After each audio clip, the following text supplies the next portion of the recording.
Hello everyone, welcome to study with 3। देखिए, Uttar Pradesh PCS और RO की प्रीलिम टेस्ट सीरीज चलाई जा रही है 2023 की। टेस्ट नंबर आपका 194 है। 193 टेस्ट ऑलरेडी कंप्लीट हो चुका है। प्लेलिस्ट बना रखी है, आप लोग जाकर के देख सकते हैं। देखिए, अगर आप किसी भी स्टेट पीसीएस की प्रिपरेशन कर रहे हैं, जैसे कि BPSC, MPPSC, Jharkhand PCS, Chhattisgarh PCS, Uttarakhand PCS, Himachal Pradesh PCS या फिर आरएस, तो आप मेरा टेस्ट सीरीज को देखिए, आपको काफी फायदा मिलेगा। या किसी वनडे एग्जाम की प्रिपरेशन कर रहे हैं तो भी आप मेरे टेस्ट सीरीज को देखिए, क्योंकि जो भी क्वेश्चंस हैं वो सभी प्रतियोगिता परीक्षाओं के लिए काफ़ी इंपॉर्टेंट है। देखिए, जो लोग फर्स्ट टाइम विजिट कर रहे हैं मेरे चैनल पे, चैनल को सब्सक्राइब कर लें। सब्सक्राइब करने के बाद से बेल आइकन को प्रेस कर लें कि मेरी जब भी वीडियो आए तो आपको नोटिफिकेशन मिल जाए। तो स्टार्ट करते हैं। फर्स्ट क्वेश्चन है, नॉन फंजिबल टोकन एनएफटी के संदर्भ में निम्न कथनों को पढ़कर कूट के अनुसार सही उत्तर का चयन कीजिए। कोई भी वस्तु जिसे डिजिटल रूप में परिवर्तित किया जा सकता है वह एनएफटी के रूप में परिभाषित की जा सकती है। एनएफटी में एक समय में एक से अधिक मालिक हो सकते हैं। देखिए, एनएफटी नॉन फंजिबल टोकन, इसके संदर्भ में बात की जा रही है कि कोई भी वस्तु जिसे डिजिटल रूप में परिवर्तित किया जा सकता है वह क्या कहलाता है, वह जो कि एनएफटी कहला सकता है या फिर एनएफटी के रूप में परिभाषित की जा सकती है। बिल्कुल सही है। और एनएफटी में एक समय में एक से अधिक मालिक हो सकते हैं। देखिए, एनएफटी में केवल एक समय में एक ही मालिक होते हैं, ठीक है, ना कि एक से अधिक। तो एनएफटी में एक समय में एक ही मालिक होता है, एक से अधिक नहीं होता है। तो ये आपका गलत है। पहला सही है आपका, दूसरा गलत है। ये हो जाएगा आपका ए ऑप्शन। विदेशी मुद्रा भंडार के संदर्भ में निम्न कथनों को पढ़कर कूट के अनुसार सही उत्तर का चयन कीजिए। इसे फॉरेक्स रिजर्व या आरक्षित निधियों का भंडार भी कहा जाता है। इसमें विदेशी मुद्रा, विदेशी बैंकों की जमाओ, विदेशी ट्रेजरी बिल और अल्पकालीन तथा दीर्घकालीन सरकारी परिसंपत्तियों के साथ विशेष आहरण अधिकारों, सोने के भंडारों आदि को शामिल किया जाता है। देखिए, विदेशी मुद्रा भंडारण के संदर्भ में बात की जा रही है। इसे फॉरेक्स रिजर्व या आरक्षित निधियों का भंडार भी कहा जाता है। ठीक है, बिल्कुल सही है। और इसमें विदेशी मुद्रा, विदेशी बैंकों की जो जमाएं हैं वो विदेशी ट्रेजरी बिल और अल्पकालीन अथवा जो दीर्घकालीन सरकारी परिसंपत्तियां हैं उनके साथ जो विशेष आहरण अधिकारों और सोने के भंडारों आदि को इसमें शामिल किया जाता है। ये भी आपका सही है। तो देखिए, पहला भी सही है और दूसरा भी सही है। तो ये हो जाएगा आपका सी ऑप्शन की 1 और 2 दोनों सही है। निम्नलिखित कथनों को पढ़कर कूट के अनुसार सही उत्तर का चयन कीजिए। कार्डामम पहाड़ियां तमिलनाडु एवं केरल की सीमा पर मालाबार तट के समानांतर हैं। महादेव पहाड़ियां मध्य प्रदेश में विस्तृत सतपुड़ा पर्वत का विस्तारित भाग है। देखिए, इसमें से आपको सही उत्तर का चयन किया जाए। कार्डामम पहाड़ियां तमिलनाडु एवं केरल की सीमा पर मालाबार तट के समानांतर है। ठीक है, बिल्कुल सही कि जो कार्डामम पहाड़ियां हैं ये तमिलनाडु और केरल की सीमा पर जो है कि मालाबार तट के क्या है, समानांतर है। और महादेव पहाड़ियां कहाँ पे, मध्य प्रदेश में विस्तृत सतपुड़ा पर्वत का विस्तारित भाग है। ये भी आपका सही है। पहला भी सही है और दूसरा भी सही है। तो ये हो जाएगा आपका सी ऑप्शन की 1 और 2 दोनों सही है। सब्जियों के नाम व उनके वनस्पतिक नाम का गलत युग्म पहचानिए। मिर्च, कैप्सिकम, स्पीसीज, प्याज, एलियन सैपा, सलजम, ब्रेसिका रेपा, आलू, आइपोमिया, बट। सब्जियों का नाम और उनके क्या वनस्पतिक नाम का गलत युग्म बताना है आपको। देखिए, मिर्च का वनस्पतिक नाम क्या है, कैप्सिकम स्पीसीज है। प्याज का वनस्पतिक नाम एलियन सैपा है। सलजम का वनस्पति नाम ब्रेसिका रेपा है। और आलू का वनस्पति नाम क्या है, तो आलू का वनस्पतिक नाम होता है सोलेनम ट्यूबरोसम। ठीक है, सोलेनम ट्यूबरोसम जो है कि आलू का वनस्पतिक नाम होता है। और आइपोमिया बट्टा ये किसका वनस्पतिक नाम है, तो ये शकरकंद का वनस्पतिक नाम है। ठीक है, ये हो जाएगा आपका डी ऑप्शन। देवदार मुख्यतः किस वन में पाया जाता है, कांटेदार वन में, अल्पाइन वन में, उष्णकटिबंधीय पर्णपाती वन में और उष्णकटिबंधीय सदाबहार वन में। जो देवदार का वृक्ष होता है ये किस प्रकार का वन मतलब है ये। ठीक है, तो ये जो है कि आपका अल्पाइन वन में पाया जाता है। ये हो जाएगा आपका बी ऑप्शन। वोल्टा बेसिन की अवस्थिति बताइए। घाना, केन्या, मिस्र, दक्षिण अफ्रीका। वोल्टा बेसिन की अवस्थिति क्या है? तो इसकी अवस्थिति है घाना में। ए ऑप्शन आपका सही है। भारतीय दूरसंचार नियामक प्राधिकरण ट्राई के संदर्भ में निम्न कथनों को पढ़कर कूट के अनुसार सही उत्तर का चयन कीजिए। यह एक संवैधानिक संस्था है जिसकी स्थापना फरवरी 1992 को भारतीय दूरसंचार नियामक प्राधिकरण अधिनियम 1992 के तहत की गई थी। इसका मुख्यालय मुंबई में है। देखिए जो ट्राई है, ठीक है, भारतीय दूरसंचार नियामक प्राधिकरण, यह एक वैधानिक संस्था तो है, ठीक है, यह एक वैधानिक संस्था है, लेकिन इसकी स्थापना कब किया गया था? तो फरवरी 1997 में किया गया था।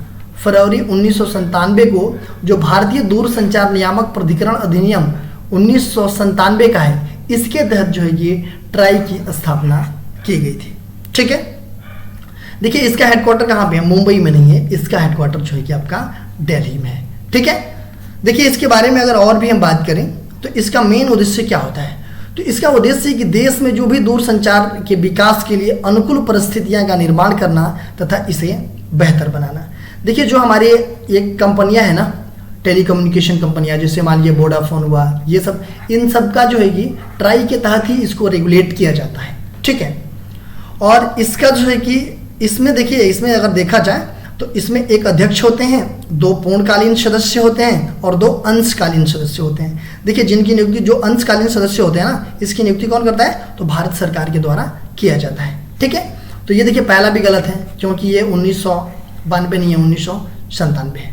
ठीक है, और दूसरा भी ये गलत है कि इसका मुख्यालय जो है कि कहाँ पे है? मुंबई में नहीं है, इसका मुख्यालय आपका दिल्ली में पड़ता है। ठीक है, तो ये भी आपका गलत है। तो ये हो जाएगा कि न तो 1 और न ही 2, ये डी ऑप्शन हो जाएगा आपका। जीआई टैग भौगोलिक संकेत के संदर्भ में निम्न कथनों को पढ़कर कूट के अनुसार सही उत्तर का चयन कीजिए। जीआई टैग को विश्व बैंक की मान्यता प्राप्त है। इसका उपयोग किसी विशेष भौगोलिक क्षेत्र के उत्पाद जैसे कि कृषि, प्राकृतिक अथवा निर्मित को इंगित करने के लिए किया जाता है। देखिए जो ज्योग्राफिकल इंडिकेशन होता है ना, उसके बारे में बात किया जा रहा है। ज्योग्राफिकल इंडिकेशन जो जीआई टैग मिलता है वो विश्व बैंक की मान्यता प्राप्त नहीं है। ठीक है, ये जो है कि जीआई टैग को विश्व व्यापार संगठन की मान्यता प्राप्त है। समझ गए? तो यह आपका क्या है? गलत है। ठीक है, देखिए भौगोलिक संकेतक एक ऐसा संकेतक होता है जिसका उपयोग ऐसे संकेतक के रूप में किया जाता है जिनका एक विशिष्ट भौगोलिक मूल क्षेत्र होता है। मतलब एक मूल क्षेत्र में जो चीज़ें निर्मित होती है, चाहे कृषि हो, प्राकृतिक हो अथवा निर्मित हो, तो ये चीज़ें होता है। ठीक है, दूसरी बात कि इसका प्रयोग बता ही दिया कि इसका प्रयोग जो है कि कृषि और प्राकृतिक अथवा निर्मित को इंगित करने के लिए किया जाता है। ठीक है, देखिए भारत में अगर वस्तु की जो भौगोलिक संकेत अधिनियम है, कौन सा? 1999 का अधिनियम है। ठीक है, ये भौगोलिक संकेतिक अधिनियम 1999 से वस्तुओं से संबंधित जो है कि भौगोलिक संकेतकों को ये क्या करता है? पंजीकरण तथा बेहतर सुरक्षा प्रदान करने का ये प्रयास करता है। ठीक है, देखिए ये तो मान लीजिए आपका सही है। देखिए अगर हम बात करें इसके, तो ये 10 वर्षों के लिए इसकी वैलिडिटी होती है कि अगर किसी भी क्षेत्र में किसी पर्टिकुलर चीज़ को जीआई टैग मिल गया है तो 10 ईयर्स के लिए इसकी वैलिडिटी रहती है। फिर इसके बाद से जो है कि समय समय पे मतलब 10-10 सालों के लिए ये बढ़ाया जाता है, बट इनिशियली जो है ये 10 साल के लिए ही इसकी वैलिडिटी होती है, कोई भी किसी भी क्षेत्र का अगर जीआई टैग है तो। ठीक है, चलिए आप लोग अपने अपने क्षेत्र का जीआई टैग बताइए। ठीक है, कि आप जहाँ पे रहते हैं क्या कोई जीआई टैग है वहाँ का? तो आप लोग मुझे कमेंट बॉक्स में बताइएगा। तो देखिए पहला क्या है आपका? पहला गलत है, दूसरा सही है इसमें, तो ये हो जाएगा आपका बी ऑप्शन। असत्य कथन की पहचान कीजिए। जलोढ़ मृदा में पोटेशियम एवं चूना की कमी पाई जाती है। प्रायद्वीपीय लाल मिट्टी का विकास आर्कियन ग्रेनाइट नीच चट्टानों पर हुआ है। दक्कन लावा अर्थात बेसाल्ट पर काली मृदा का विकास हुआ है और सर्वाधिक उपजाऊ मृदा दोमट या जलोढ़ मृदा है। देखिए जलोढ़ मृदा में पोटेशियम और चूना की कमी पाई जाती है। जलोढ़ मृदा में पोटेशियम और चूना की क्या है? अधिकता पाई जाती है, प्रचुरता पाई जाती है, न कि कमी पाई जाती है। देखिए जो जलोढ़ मिट्टी है उसमें पोटेशियम और चूना प्रचुर मात्रा में पाया जाता है और नाइट्रोजन और ह्यूमस की कमी होती है उसमें, न कि पोटेशियम और चूना की। ये जो कि प्रचुर मात्रा में पाया जाता है पोटेशियम और चूना, बट कमी किसकी पाई जाती है? तो नाइट्रोजन और ह्यूमस की कमी पाई जाती है। प्रायद्वीपीय लाल मिट्टी का जो विकास है वो आर्कियन, ग्रेनाइट, नीस चट्टानों पर हुआ है। ठीक है, ये भी आपका सही है। दक्कन लावा अर्थात बेसाल्ट पर काली मृदा का विकास हुआ है। ठीक है, ये फोर्थ ऑप्शन है कि सर्वाधिक उपजाऊ मृदा कौन सी है, दोमट मिट्टी है या फिर जलोढ़ मिट्टी है। तो ये आपका सही है। देखिए सब सारे सही है, गलत कौन सा है, तो ए ऑप्शन है असत्य कथन। तो ये हो जाएगा आपका ए। असत्य कथन की पहचान कीजिए। जेट प्रवाह की पश्चिमी शाखा भारत में शीतकालीन चक्रवात लाने में सहायक होती है। भारत के कोंकण भाग में लौटती हुई मानसून द्वारा शीत ऋतु में वर्षा होती है। प्रत्यावर्तित मानसून बंगाल की खाड़ी से आर्द्रता ग्रहण करती है। और डी है कि कोपेनहेगन की भारतीय जलवायु वर्गीकरण की तापमान एवं वर्षा तत्वों पर आधारित है। असत्य कथन बताना है आपको।